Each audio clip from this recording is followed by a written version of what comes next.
Greetings, everyone. Welcome to Drak and Shadow, and welcome to our best of 2014 review show. Best and worst. Best and worst films of 2014, and we reviewed a lot, and some of which got video reviews from us. Some of them got collaborations.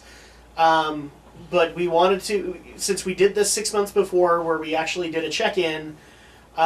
If people don't remember, that they can go to our previous video, but I'm just going to list this off really quick. So, for both of us at that time, the worst movie we'd watched, for Alex it was RoboCop, and for me it was Maleficent.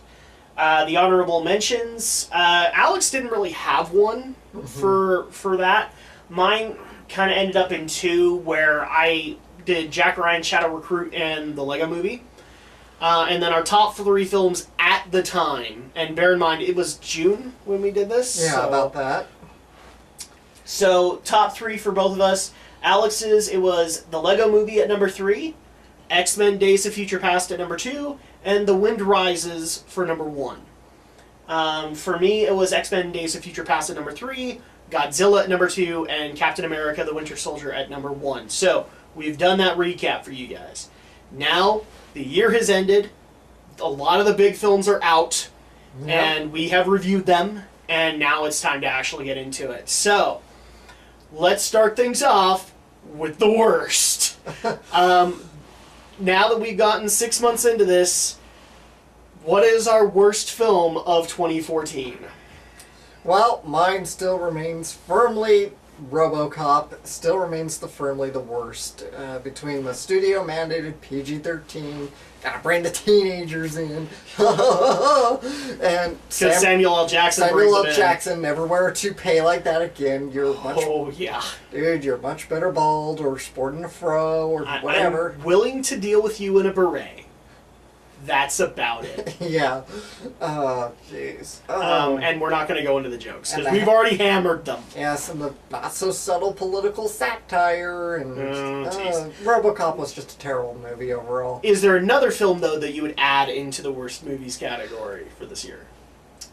As far as, say, an honorable mention, I don't know if I really want to call this the worst, even worse, but I almost do have to kind of put on Godzilla this year. No! You're saying Godzilla's one of the worst?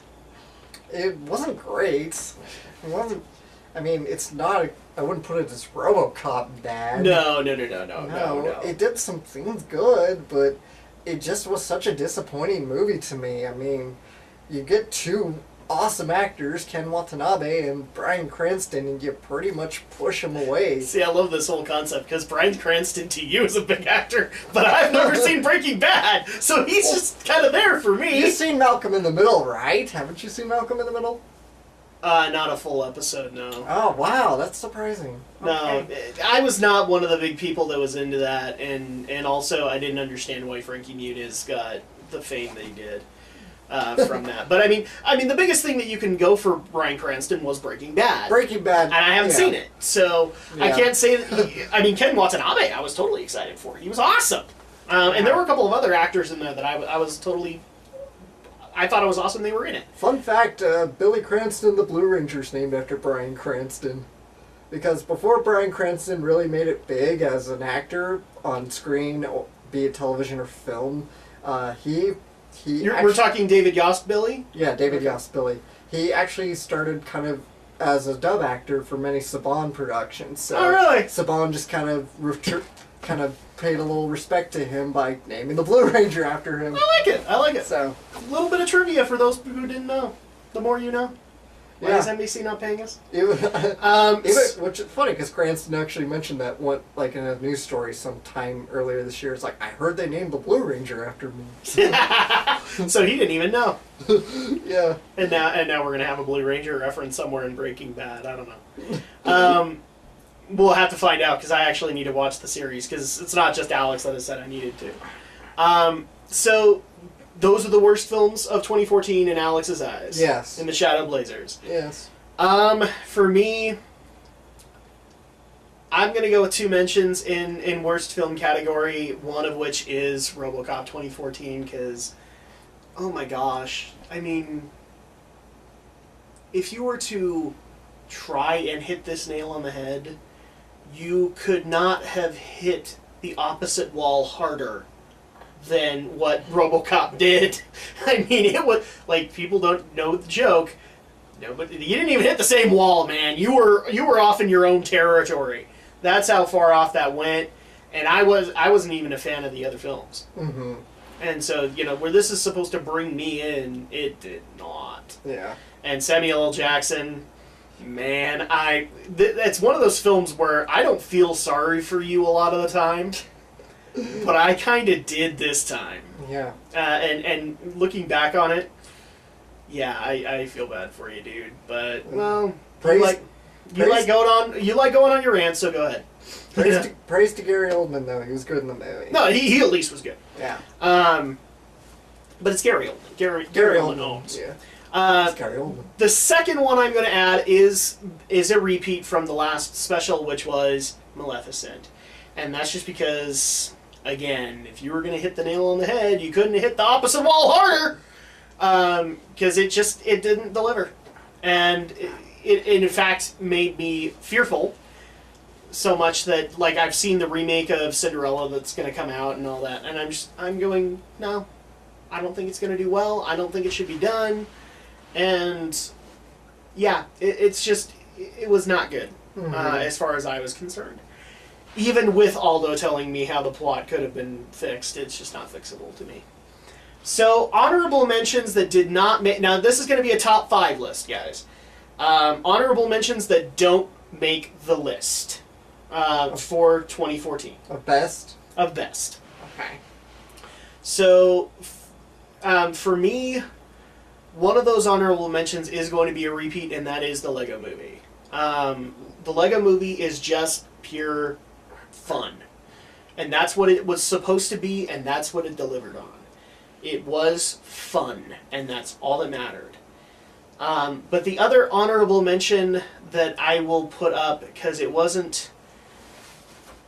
I don't think it was a bad film. You know what? No, I think I'm going to stick with the Lego Movie being it, because the other stuff is going to be fairly high up there, and I have issues with some of the other films that aren't going to make the cut. Mm-hmm. So, the Lego Movie is my honorable mention for the top 5. Alex, what is yours? I don't have one again. Okay. I can't think of anything that... So, everything made the cut as far as Alex is concerned. Yeah. So, let's go ahead and get into the top 5 movies of 2014. Starting with Alex, what was number 5? Number 5, X-Men Days of Future Past. Really? So it literally, wow, it went really far down the list for you now. Just because other movies have come out, and I'm trying to think of all. I'm hoping I have enough for a top 5. Jeez, yeah. I wrote these all down. I should have printed that out. You made a spreadsheet and everything, like Aldo? All right, awesome. Just a basic Word document. Oh, okay. Not quite a spreadsheet. No, X-Men Days of Future Past. It was great movie. Great return to the X-Men franchise that we've been wanting to. Definitely a great way to see that. I mean, I haven't seen X-Men First Class, but I can tell that they're at least trying to tie, the universes of Bryan Singer's X-Men and the universe of the First Class X-Men, and try to tie those and mend those together, rather than trying to outright retcon one or overshadow one or kind of push one off to the side. So, we're sorry we did these other films. Please forgive us. I mean, aside from Brett Ratner's X-Men and the Wolverine movies. Well, that's what this was. Yes. Was apologizing for those. Those ones need to be retconned, of course. But so here's the thing. And I think I said it in the X-Men review. Now, people who have watched the X-Men films, you cannot say you don't know what a retcon means, because you just had one. They just retconned all of that. It is not canon anymore. Mm-hmm. Here's what's canon. X-Men First Class, Days of Future Past, and I don't even think the first 2 films would qualify anymore either. So that's kind of the thing. You had it all retconned. So that is number 5. I actually would agree on that as well. X-Men Days of Future Past is my number 5, and the main reason being it's apologizing for way too much. And that's kind of the bad taste it left in my mouth, is that this could have been just a great story to tell, and it really was just Bryan Singer trying to say, well, I want people to come back for Apocalypse, so please forgive me for Last Stand and X-Men Origins happening, because we promise they're not canon anymore. And so that's kind of the thing, is that it was a good film, it had good action scenes, but it left such a bad taste in my mouth, given it was trying to apologize for so much. So that's number 5. I just realized honorable mention for best the Angry Video Game Nerd movie. Oh, you know what? We ought to put that in there because you know that's one of those things where I think it also would qualify as an independent film because James Earl did it himself. Mm-hmm. In fact, that'd probably be like if I had a best independent film, it'd probably be tied with that. So, okay, your honorable mention is the Angry Video Game Nerd movie. Great job, James Rolfe. You know, finally got to cut your directing chops in a feature-length film, and I'm proud of you, dude. Dude, not only did he do E.T. in an epic fashion, oh my gosh, he blew everything out of the water with it. Like, he took all of his knowledge of horror films and all that, and just did a wonderful job. Yeah. Absolutely. So let's get back into the list. Number 4. Alex, what is your number 4? My number 4 is the Lego Movie. Okay. Like you said, it's a fun and enjoyable film. It's simple. It's just, you're going to have a great time with it. Mm-hmm. And everything is awesome. Everything is cool when you're part of a team. Okay, we're done. All right, so number 4 for you is the Lego Movie. Mm-hmm. For me, well, Lego Movie is an honorable mention for me because it's not that high. If I were to give something a number 4, speaking of nostalgia, I'd probably give this. The Hobbit: The Battle of the Five Armies is my number 4, and that's just because it did what it needed to do. Was it the greatest thing ever? No, it had, go see our review, it had problems. But I can't help but not putting it on the list.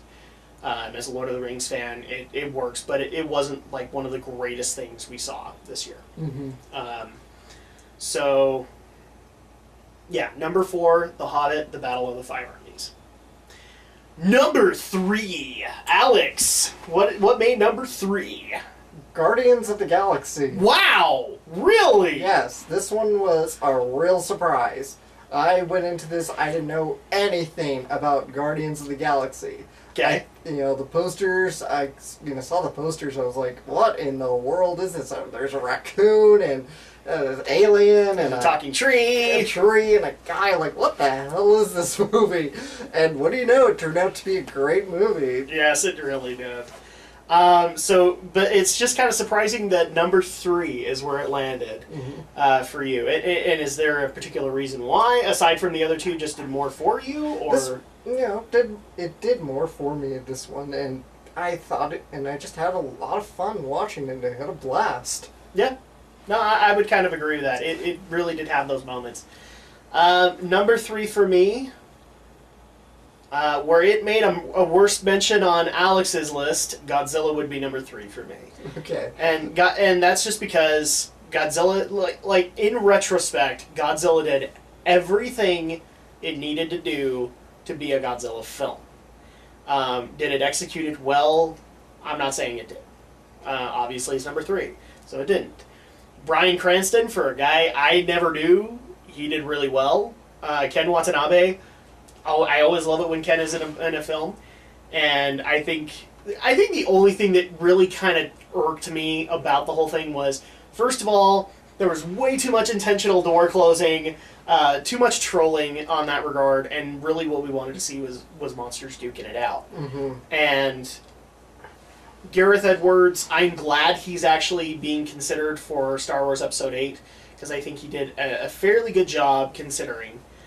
He did some things wrong, but he's earned a little bit of clout with me. So much so that I've gotten the DVD and I've watched it a lot. So that tells you something. If I'm actually picking it up off the shelf and watching it constantly, that's something. So that's my number 3, Godzilla. Number 2. Big Hero 6. Wow! Okay, so Big Hero 6 makes number 2 for you. Yes. And the reason being? Big Hero 6, again, just did so much for me. It touched me in ways that I really can't remember a Disney movie really moving me this much, pretty much since the midpoint of the Disney Renaissance period, which was the 90s.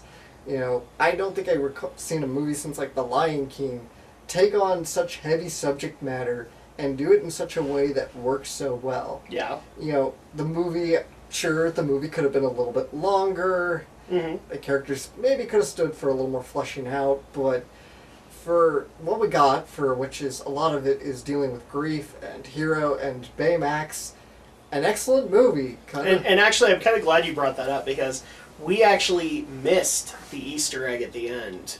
There is an Easter egg at the end of Big Hero 6. Really? Yes.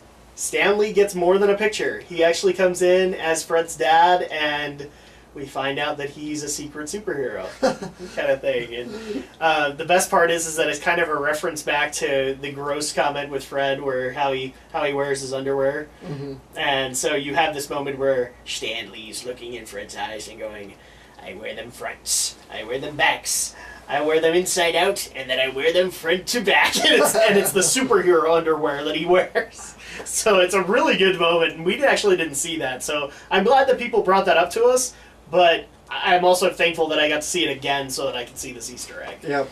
So it was absolutely hilarious. So, but the biggest thing is, this did better to you than Guardians of the Galaxy. Yes. And that I actually almost want an explanation for. So, is it just because since Guardians was such an unknown for you that... Yeah. Okay. You know, and, I mean, Guardians is fun, but, you know, at the end of the day, and that's what it was. It was a fun movie, and Guardians, I had a lot of fun with. I had a blast with, and, you know, but Big Hero 6, I'm trying to sum up all my thoughts here. Well, I think just it was really great to see a Disney movie go this direction, a Disney animated movie. Mm-hmm. Right? This is, you know, with Disney really is the happy-go-lucky, family-friendly kind of company. You don't really see their animated films do this, and we haven't really seen much of this often. I mean, Frozen maybe comes to mind as really the one to kind of do it again. What, dark subject matter? You can make the argument that Maleficent did it. Maleficent's live action. Yeah. I'm talking like Disney animated canon here. Or animated films, period. Yeah. And again, just something that really kind of hallmarks back to the Disney Renaissance and really just reminds you that, yes, Disney, you can tell a fairly heavy story and a very serious story. You can have some fun with it, too. And much of, you know, it's kind of like The Incredibles with a little more drama. Yeah, it is. And on top of that, it was not necessarily... Because I like The Incredibles, and I actually would put Big Hero 6 on par with it. And that's just because it was trying to tell a story that not a whole lot of people knew. Yeah. And where Brad Bird came up with The Incredibles on his own, there actually was canon to go with Big Hero 6. Yeah. And I'm thankful they did what they did. Where they took this D list of a superhero team and made it worthwhile. Yeah. So that is number 2 for you. Yes. People are going to get mad at me a little bit because my number 2 and my number 1 are ties.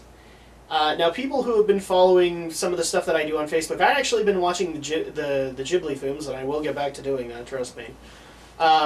And for the longest time, the third place, I think, in there has been a tie.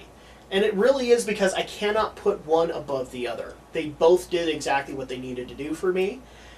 This is the exact same reasoning.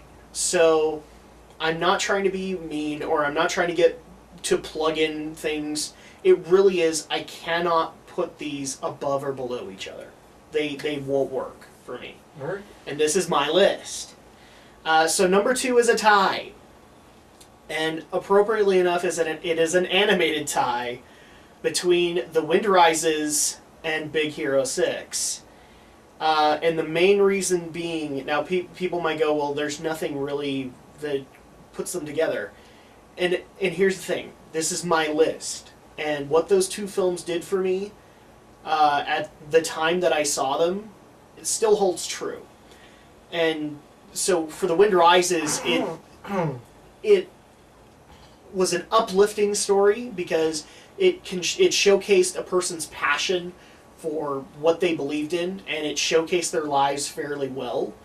I mean, it's Studio Ghibli, so they embellished a little bit, and they came up with the dream sequences and all that. But it still uplifts you, and it's still like, I could literally, like, if I'm in a slump in the middle of my work, I could go to The Wind Rises and be uplifted by it. And that's what matters. Same thing with, the number 3 on my list for the Ghibli one is Whisper of the Heart and My Neighbor Totoro. They both do the exact same thing for me as The Wind Rises does. I would dare say The Wind Rises does it a little bit better. Why is Big Hero 6 tied with Wind Rises? For the exact same reason. At the time I saw The Wind Rises, I needed uplifting because I was in the middle of a slump and trying to make all the various aspects of my life work. And that film uplifted me. Big Hero 6 did the exact same thing. For people who have watched our previous reviews, you will know my father passed away. And so, being somebody who was dealing with the grieving process, having an animated film deal with grief the way that it did was absolutely what the doctor ordered. Because it did everything that I needed. It gave me that shot in the arm and allowed for me to be passionate about the film when it was hard for me to be passionate about anything. So that is why it's tied. If people want to disagree with that, you're more than welcome to, but it's my list. But let's start getting into number 1. What was the best film in 2014 for you, Shadow Blazer? Well, first of all, Adam, that was a very excellent sentiment right there. Well said. And before I do, one more thing about my thoughts about Big Hero 6, and this is something Romney mentioned, but it was kind of nice to see a Marvel movie be rather self-contained, yes, and not have to wink to the greater cinematic universe. Here's the thing. Going into a second film, they did wink at that stuff. Mm-hmm. But it was so interjected that it didn't need to be connected. Because I don't know if you, go back and watch the film, mm-hmm, and you'll see little nods here and there. I mean, obviously Stan Lee is one of them, where you have to have the obligatory Stan Lee cameo. Right. The other one that I would bring up to you is, you remember the scene where Baymax is going to find out where the bots are, mm-hmm, and you pass that trolley? Well, the Empire, or the Emperor, right, thing is in Avengers writing. Right. So, I mean, you're talking like little homages, little Easter eggs. Not tied to the Marvel Universe. Yeah, I'm talking more in terms of plot, and this is what Romney and I are kind of both thinking here, rather than trying to essentially set the stage for the next Avengers. Well, here's a movie that can stand on its own. And sure, I would love to have a sequel to Big Hero 6, and mm-hmm, hopefully we'll get one soon. Now, as for my number 1 film, I have to go ahead and say I give it to The Wind Rises. Now, let's be a little clear here for everyone who's saying, but Drak and Shadow, that came out in 2013.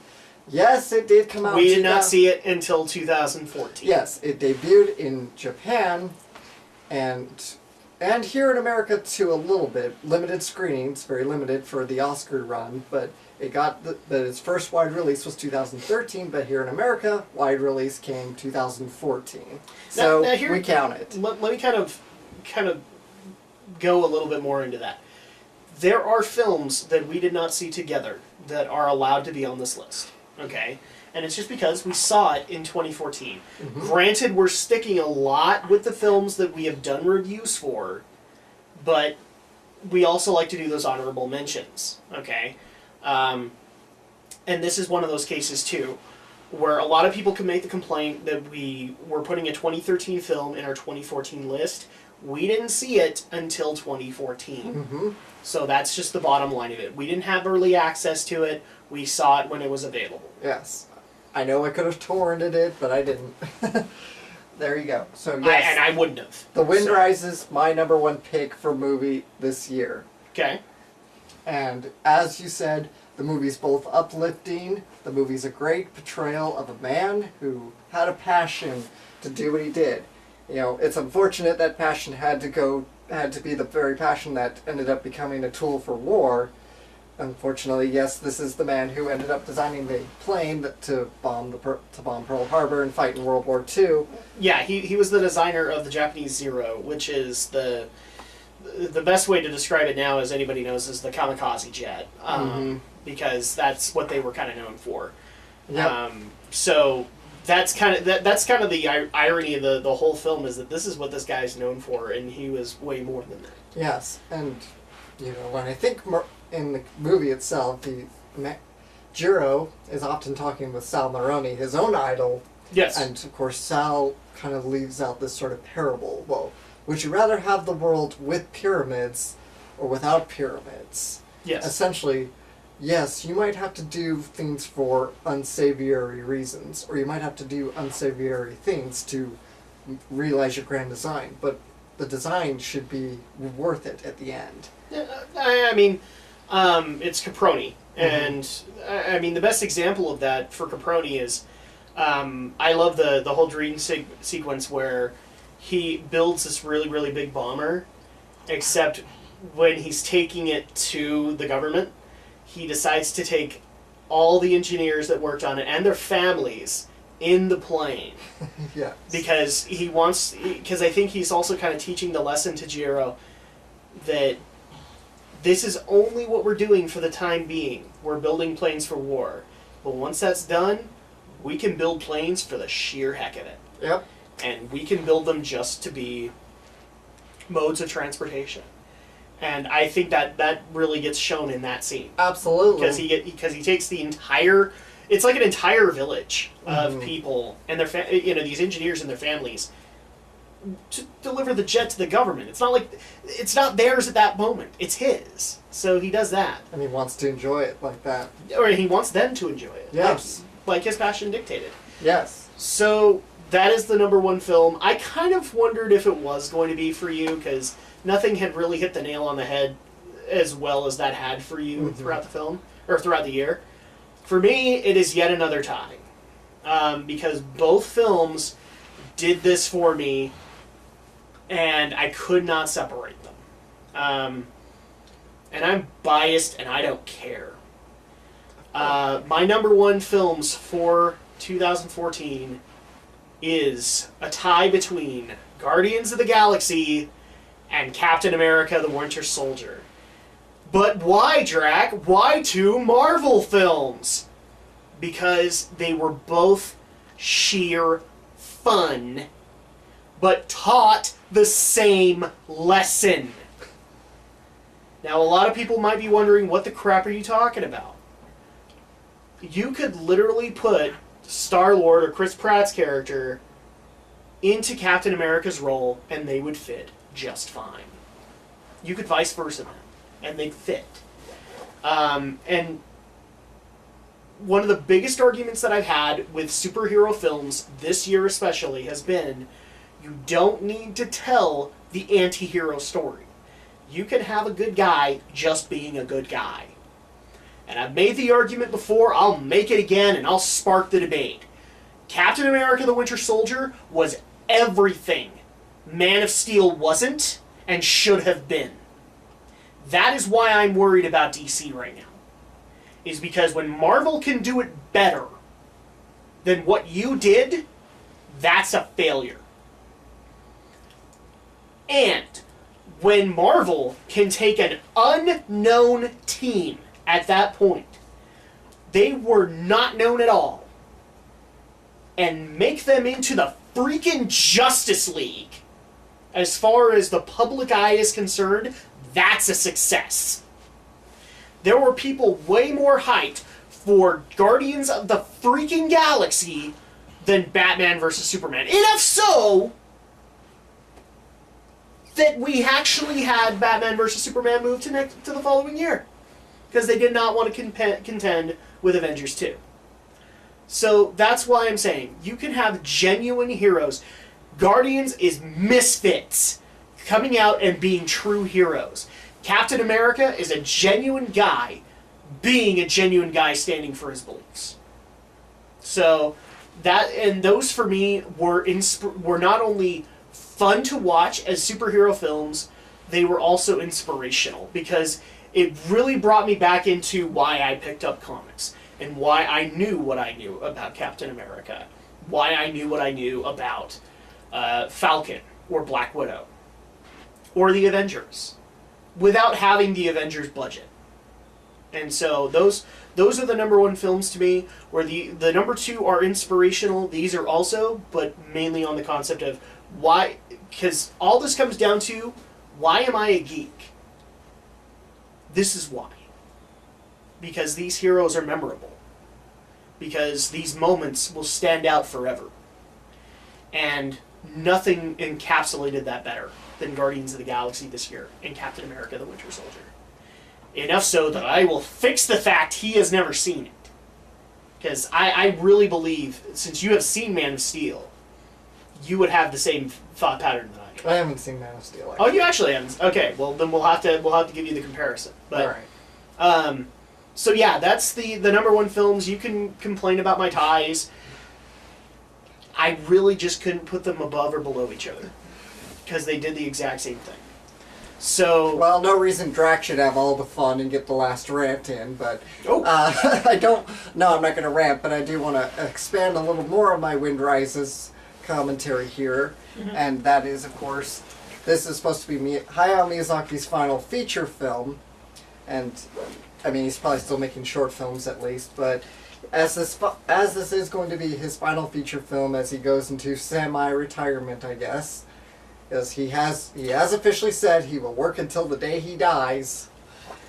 I was gonna say he's a Japanese businessman. He's good, or a Japanese artist and businessman. He's working till the day he dies. Pretty much. I love having the discussion on Geek News where we're like, that day when Shigeru Miyamoto retires, which is gonna be more along the lines of security removes him and then Nintendo pays him as an independent contractor. Anyway. Yeah, it's the same thing for Hayao. Yes, and this as to be his last feature film, you and I have both said it here, this is his true magnum opus. A man who, as much as a man like him who loves flight, who loves airplanes, who loves... And for the record, as a person who has seen the other two films that were considered his magnum opus, I can honestly say this is his magnum opus. Absolutely. Okay? And I actually will spoil something really quick on this matter. I'm still going to see the remaining Ghibli films, but right now, as things stand, The Wind Rises is number one. Mm-hmm. It did everything that I've heard Ghibli movies do.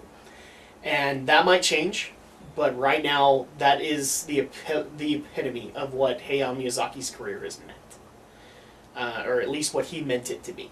And you can go into, whether or not that was. I definitely don't agree that Nausicaa or Mononoke ever met up to that. Mainly because of his passions. And his passions are so clearly shown in The Wind Rises.